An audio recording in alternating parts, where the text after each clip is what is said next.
আসসালামু আলাইকুম রহমতুল্লাহি অবরকাতুহু। সম্মানিত দর্শক, শেখ হাসিনার ছোট বোন শেখ রেহানা বাংলাদেশের রাজনীতিতে রহস্যময়ী নারী। গত 15 বছর ধরে তিনি ছায়ার মতো শেখ হাসিনার সঙ্গে তিনি ছিলেন। দেশ বিদেশে তিনি শেখ হাসিনার ছায়ার সঙ্গে ছিলেন। তিনি বাংলাদেশে আসলে গণভবনে থাকতেন এবং শেখ হাসিনা যে সকল ব্যক্তিগত জায়গাতে যেতেন, টুঙ্গিপাড়াতে যেতেন বা অন্য কোনো গুরুত্বপূর্ণ জায়গাতে যেতেন, সব জায়গাতেই শেখ রেহানা ছিলেন। তিনি কথা বলতেন খুবই অল্প। আমরা আসলে বাংলাদেশে শেখ রেহানার কোনো ভাষণ বা বক্তব্য বলতে গেলে শুনিনি। খুবই সংক্ষিপ্ত তার বক্তব্য, চুপচাপ তিনি থাকেন। কিন্তু তার সম্পর্কে মিথ ছিল প্রচুর, বদনাম ছিল প্রচুর। অনেকেই শেখ হাসিনার যে মুখরা চরিত্র, যে তিনি মুখে যা আসে তাই বলে দেন, তো এই মুখরা চরিত্রের জন্য সবাই মনে করতেন যে শেখ হাসিনা হয়তো নিষ্ঠুর নিষ্ঠুর নির্মম, কিন্তু দুর্নীতি করেন না। সব দুর্নীতি করে শেখ রেহানা। টাকার পাহাড় তিনি গড়ে তুলেছেন এবং বাংলাদেশের যত মন্দ লোকের আওয়ামী সিন্ডিকেট ছিল সব জায়গা থেকে তিনি সেই যে হাওয়া ভবনের যে বদনাম ছিল, ওই রকম হাওয়া ভবনের জায়গায় এখন রেহানা ভবন। এইভাবে তিনি 10 হাতে টাকা রোজগার করেছেন। এই কথাগুলো কিন্তু গত 15 বছর ধরে ব্যাপকভাবে প্রচারিত হতো, কিন্তু তিনি এটা নিয়ে কখনো রেসপন্ড করেননি। আর রেসপন্ড না করার মূল কারণ হলো, আমরা যেহেতু বেশিরভাগ লোক ভীত সন্ত্রস্ত, কাওয়ার্ড প্রকৃতির মানুষ, আমরা কখনোই কথা প্রকাশ্যে বলতাম না, কানাঘোষা করতাম, নিজেরা বলাবলি করতাম। নিজের একটা ব্যক্তিগত অভিজ্ঞতার কথা বলি। উনি আমাকে অস্বাভাবিক স্নেহ করতেন, আমি শুনেছি। আমার সঙ্গে তার এরকম ব্যক্তিগত যোগাযোগ তেমন ছিল না। তারপর ওনার যে স্বামী ডক্টর শফিক সিদ্দিকী, তিনি, তার সঙ্গে আমার ব্যক্তিগত সম্পর্ক ছিল এবং তিনি আমাকে খুবই ভালোবাসতেন এবং এখনো বাসেন। তো এই কারণে শেখ রেহানা বা টিউলিপ, রূপন্তী, ববি, তাদের সম্পর্কে আমার একটা সফট কর্নার কাজ করে ডক্টর শফিক সিদ্দিকীর কারণে। অর্থাৎ শফিক সিদ্দিকী আমাকে ভালোবাসে, তার সাথে সম্পর্ক ভালো। হয়তো সেই কারণে শেখ রেহানার সঙ্গে আমার পরিচয় নেই, কথা নেই, কিন্তু আমি অনেকের কাছে শুনেছি যে তিনি আমার সম্পর্কে খুব উঁচু ধারণা পোষণ করেন।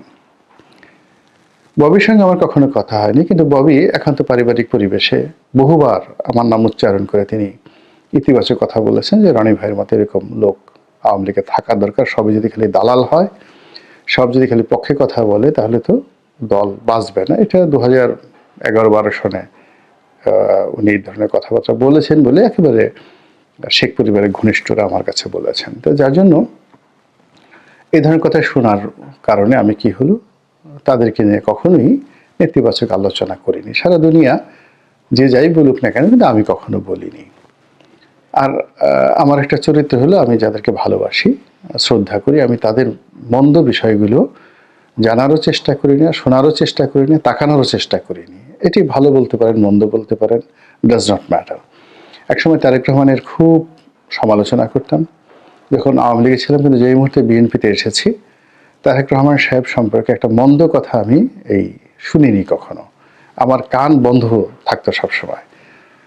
তো আমি আমার মতো করে তাকে বরং এনলাইট করার জন্য, তার ভালো দিকগুলো যা যা আছে সেগুলোকে প্রমোট করার জন্য আমি চেষ্টা করেছি। আমি এইরকমই। তো যেটা বলছিলাম যে ব্যক্তিগত অভিজ্ঞতা, আমি যোগাযোগ মন্ত্রণালয়ের স্ট্যান্ডিং কমিটিতে ছিলাম। যোগাযোগ মন্ত্রী ছিলেন সৈয়দ আবুল হোসেন সাহেব। তো সৈয়দ আবুল হোসেন সাহেব সব জায়গাতে বলতেন যে শেখ রেহানা তার বান্ধবী। এর কারণ হলো ডক্টর শফিক সিদ্দিকী ঢাকা বিশ্ববিদ্যালয়ে তার রুমমেট ছিল, তার বন্ধু ছিল, ইত্যাদি ইত্যাদি কথাবার্তা। তো আমি এই বিষয়টি আমার খুব দৃষ্টিকটু লাগতো। আমি একদিন তাকে বলতে গেলে রীতিমতো কটু বাক্য ব্যবহার করলাম পার্লামেন্টারি কমিটির মিটিংয়ে, যে আপনি বঙ্গবন্ধু কন্যাকে এইভাবে আপনি বান্ধবী হিসেবে বা আপনজন হিসেবে এখানে রেফারেন্স দিতে পারেন না। এগুলো তো এটা 2009 সনের ঘটনা। এটা আপনার শক্তি প্রদর্শনের একটা চেষ্টা এবং তাকে ছোট করার একটা চেষ্টা, এবং এর মাধ্যমে যদি কোনো দুর্নীতি হয় তাহলে আলটিমেটলি তার নাম চলে আসবে। যাই হোক, আমি এখানে থামলাম না। একজন শেখ রেহানার একজন পিয়ন ছিলেন, তাকে খুব স্নেহ করতেন, গণভবনে থাকতেন, নাম আব্দুস সালাম। আমার সাথে খুব ভালো সম্পর্ক ছিল, পটুয়াখালী বাড়ি তার, এই কারণে। তো আমি সালামকে একদিন বললাম যে, সালাম তুমি ছোট আপুকে এই কথাটা একটু বলো তো, যে সৈয়দ আবুল হোসেন তার কেমন বন্ধু। তো ওই গণভবনের একটা সুবিধা হলো কি, দুই বোনই শেখ হাসিনা শেখ রেহানা, তারা ওই পিয়ন, ড্রাইভার, দারোয়ান এদের প্রতি খুবই মানবিক আচরণ করতেন। এমনকি টুঙ্গিপাড়াতে গিয়ে দেখবেন যে বঙ্গবন্ধুর জামানাতে যারা ওই বাবুর্চি ছিলেন, কাজকর্ম করতেন, তাদের মধ্যে যারা বেঁচে আছেন, শেখ হাসিনা কিন্তু তাদেরকে এখনও রেখেছেন এবং ওই সম্মান দিয়ে রেখেছেন। তো যার জন্য ওখানে শেখ হাসিনা বা শেখ রেহানার যারা বিশ্বস্ত লোকজন, তাদেরকে তিনি অনেক কিছু করে দেন, অনেক কথাবার্তা বলেন। এর মধ্যে কেউ কেউ ওই যে জাহাঙ্গীর, যে 400 কোটি টাকার পিয়ন, একটা সময় খুব অনেস্ট ছিল, আমি চিনি ওকে, ও খুবই অনেস্ট ছিল এবং শেখ হাসিনার খুবই ঘনিষ্ঠ ছিল। কিন্তু 2012 সনের পর থেকে ওর চরিত্র খারাপ হতে থাকে। 2012 সন পর্যন্ত মোটামুটি একটা রিজনেবল জায়গায় ছিল, এবং শেখ হাসিনার সঙ্গে সে অনেক দিন ধরে আছে তার পিয়ন হিসেবে। এবং 1996 থেকে 2001 সন পর্যন্ত তো শেখ হাসিনা প্রধানমন্ত্রী ছিল এবং সে পৃথিবীর শত শত দেশে ভ্রমণ করছে এই পিয়নটা। কিন্তু দেখেন, যখন 1/11 হলো, তখন এই জাহাঙ্গীরের ঢাকা শহরে মানে বাজার করার মতো পয়সা ছিল না। আমি তাকে টাকা দিয়েছি বাজার করার জন্য, এটা আমি নিজে সাক্ষী। তো 2000 সেই অ্যাকশনের পর থেকে মোটামুটি চলছে, কিন্তু 1/11-এর সময় জাহাঙ্গীর ওরা এমন বিপদের মধ্যে পড়লো, এমনকি এই যে ওবায়দুল কাদেরকে নিয়ে এখন অনেক কথাবার্তা হয়, এদের আসলে যে টাকা পয়সা দুর্নীতি হয়েছে এটা 2000 এই মন্ত্রী হওয়ার পর, এইবার তাও মন্ত্রী হওয়ার পর প্রথম 2-3 বছর তারা ভালো ছিল ওবায়দুল কাদের। জাহাঙ্গীরের অবস্থা তাই। তো সালাম ঠিক ওরকম ওখানে কাজকর্ম করে, সালাম, রমা, মানে তারা ওই আমাদেরকে, আমার কাছে আসতো মাঝে মধ্যে যে ভাই একটু ওখানে একটু বলে দেন, ওখানে একটু বলে দেন, এর একটা চাকরি, ওর একটা চাকরি। কিন্তু ওইরকমভাবে দুর্নীতির সঙ্গে আমি এদেরকে দেখিনি। কিন্তু জাহাঙ্গীর পরবর্তীতে খুব স্মার্ট হয়ে যায় এবং সম্ভবত 2013 সনের পর থেকে এই সে আন্ডারওয়ার্ল্ডে যেতে থাকে। এনিওয়ে, তো যাই হোক, এখন এই যে শেখ রেহানাকে আমি বললাম যে তুমি সালাম বলো যে আমি বলছি এই কথা। তো শেখ রেহানা আমাকে টেলিফোন করে বললেন সালামকে যে তুমি তাকে আসতে বলো, আমি রনির সাথে একটু কথা বলবো। তো আমি আসলে সাহস পেলাম না, এই কারণ হলো প্রধানমন্ত্রী তখন বাংলাদেশে ছিলেন না। তো এখানে শেখ রেহানার সাথে ব্যক্তিগত সম্পর্ক যাদের যাদের ছিল, তাদের সবারই কপাল পুড়েছে। যেমন একসময় আব্দুল আল মিন্টুর সাথে তার ভালো সম্পর্ক ছিল, সাবের হোসেন চৌধুরীর সাথে ভালো সম্পর্ক ছিল। তো এটাকে শেখ হাসিনা কখনোই সহজভাবে নেননি। তার কাছে মনে হয়েছে যে মশারির মধ্যে মশারি টানাতে চায়। তো আমি ওই ঝুঁকিটা নিলাম না, যে শেখ রেহানার সাথে সম্পর্ক আছে, আমি তাকে এমন একটা কথা বললাম। পরবর্তীতে উনি বাংলাদেশে এসে জানলেন যে রনি এসে শেখ রেহানার সাথে দেখা করেছে বা বাবুল হোসেনের বিরুদ্ধে কথা বলেছে, আমার এমপিগিরি নিয়ে টানাটানি লাগতো। ফলে আমি বললাম যে আপা আমি আসবো, বাট নট নাও, বড় আপা আসুক তখন আসবো। তো এইরকম পরিবারটাকে আমি দেখেছি। ফলে আমি তাদের দুর্নীতি নিয়ে এই যে এখন যে সকল কথাবার্তা শুনছি, আমার কাছে হিসাব মিলছে না, হিসাব মিলছে না। এবং সেখানে টিউলিপের মতো একজন সংসদ সদস্য, বর্তমানে মন্ত্রী, তিনি $6 বিলিয়ন ঘুষ খেয়েছেন। $6 বিলিয়ন মানে 64,000 কোটি টাকা। এটা একজন ব্যবসায়ী হিসেবে যাকে বলা হয়, এটা কোনো অবস্থাতে সম্ভব নয়। আপনি ইংল্যান্ডে যে কোনো প্রপার্টি কিনেন, টাকা রাখেন, সেখানে $1 বিলিয়ন তো দূরের কথা, $1,00,000 রাখাটাই বা £1,00,000 কোনো কারো ব্যাংকে যদি থাকে, বিশেষ করে পলিটিক্যাল যারা লোকজন রয়েছে তাদের যদি £1,00,000 কোনো বাড়ি থাকে, ও তাকে 100টা জায়গায় তাকে হিসাব দিতে হয়, ভীষণ রকমভাবে হিসাব দিতে হয়। তো সেখানে 64,000 কোটি টাকা যদি সে ইংল্যান্ডে থাকে বা অফশোর ব্যাংকিংয়ের মাধ্যমে তার অন্য কোনো জায়গাতে থাকে, টিউলিপ নির্বাচনে আসতে পারতো না, আসতেই পারতো না। ওখানে পুরো সিস্টেমটা এইভাবে কাজ করছে।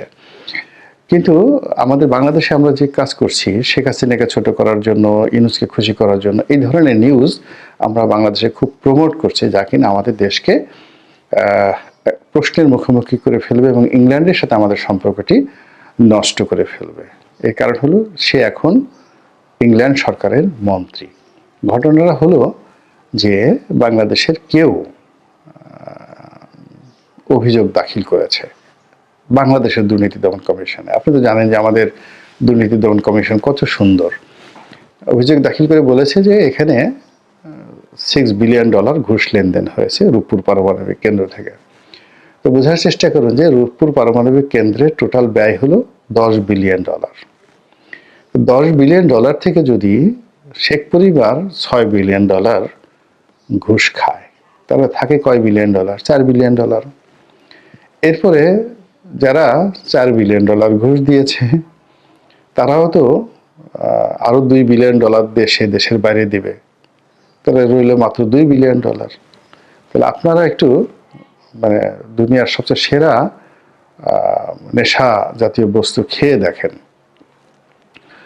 এবং ওখানে গিয়ে রূপপুর পারমাণবিক কেন্দ্রে আপনি যদি মাত্র এসএসসি পাস করেন এবং অঙ্ক জানেন, শুধু গিয়ে একটু দেখেন যে ওখানে আসলে কত টাকা এ যাবৎকালে খরচ হয়েছে। এই গেল এক। 2 নম্বর হলো যে এই নাসিরউদ্দিন হুজ্জার সেই গল্পের মতো যে বিড়ালে 1 কেজি মাংস খেয়ে ফেলেছে। তো তিনি সেই বিড়ালটাকে ওজন করলেন, তার স্ত্রী অভিযোগ করলো যে তোমার এই 1 কেজি মাংস বিড়ালে খেয়ে ফেলেছে। তা বিড়াল ওজন করার পরে দেখলো বিড়ালের ওজন 1 কেজি। তখন নাসিরউদ্দিন হুজ্জা বললো যে যদি বিড়াল মাংস খেয়ে থাকে তাহলে এই 1 কেজি তো মাংস এখানে, তাহলে বিড়াল কই? আর যদি মাংস না খেয়ে থাকে তাহলে মাংস কই? তো এই হলো বাস্তব অবস্থা। তো যেখানে প্রকল্পের ভ্যালু $10 বিলিয়ন, সেখানে $6 বিলিয়ন খালি এক হাতে ঘুষ খেয়েছে। এই হিসাব আপনি কিভাবে মিলাবেন? এরকম একটা অভিযোগ আমাদের বাংলাদেশে কেউ একজন দিয়েছে দুর্নীতি দমন কমিশন, এবং সেটা দুর্নীতি দমন কমিশন গ্রহণ করেছে এবং এটা নিয়ে তদন্ত করছে।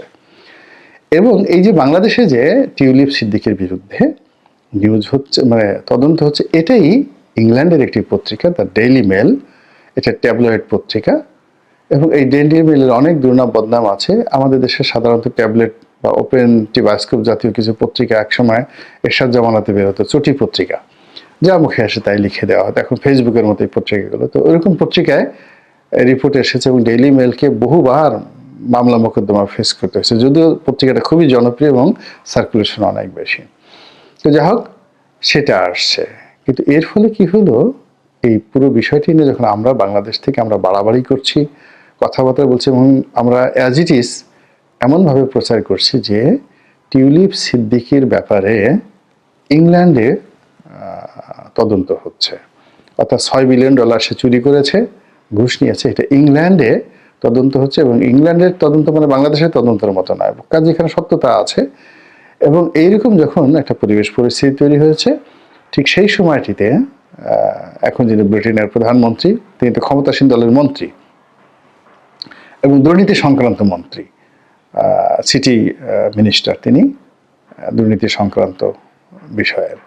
তো তার প্রধানমন্ত্রী তার পক্ষে দাঁড়িয়েছেন এবং ব্রিটেন কূটনৈতিক চ্যানেলে তাদের গোস্বা প্রকাশ করেছে যে তাদের দেশের একজন মন্ত্রী সম্পর্কে এই ধরনের বক্তব্য দেওয়া, প্রচার করা এবং কোনো তথ্য এবং উপাত্ত ছাড়া এরকম জিনিস কথাবার্তা বলা, এটা ব্রিটেন খুব স্বাভাবিকভাবে নিচ্ছে না। তো কাজেই রাষ্ট্র যারা পরিচালনা করেন বা সমাজে যারা দায়িত্বপূর্ণ ব্যক্তি আছেন, আমরা যাই বলি না কেন, আমাদের মতো লোকজন কি সে কি বললো না বললো তাতে কি আসে যায়, কিন্তু সমাজে আপনারা যারা গুরুত্বপূর্ণ ব্যক্তি আছেন, আপনারা আমাদের মতো কাণ্ডজ্ঞান হারায়েন না, বাস্তবতায় ফিরে আসেন এবং এই দেশটাকে একটি কাঙ্ক্ষিত মাকামে নেওয়ার জন্য চেষ্টা করেন। আসসালামু আলাইকুম ওয়া রাহমাতুল্লাহি ওয়া বারাকাতুহু।